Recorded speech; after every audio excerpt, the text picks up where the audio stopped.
அந்த மஞ்சள் பழுப்பு இல்லை, அந்த உட்காரல. ஒரு பெட்டு உட்காந்துரும் பார்த்தீங்களா, அந்த உட்காந்தது இல்லை பெருசாக, எங்கேயுமே உட்காரல. அந்த புள்ளியே அப்புறம் இந்த ப்ரௌன் கலரில் ஆகுறது, காஞ்சி போகிறது. ஒரு பெட்டு உட்காந்துரும் எப்போவுமே ஏதோ ஒரு பக்கத்தில்.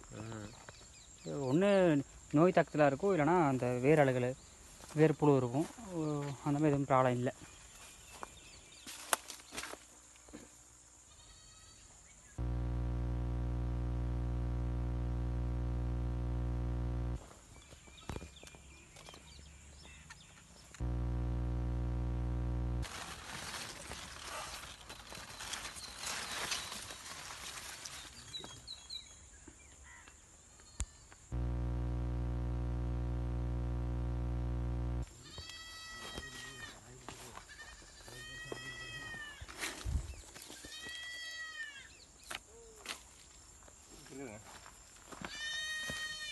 இங்கே இருக்கு.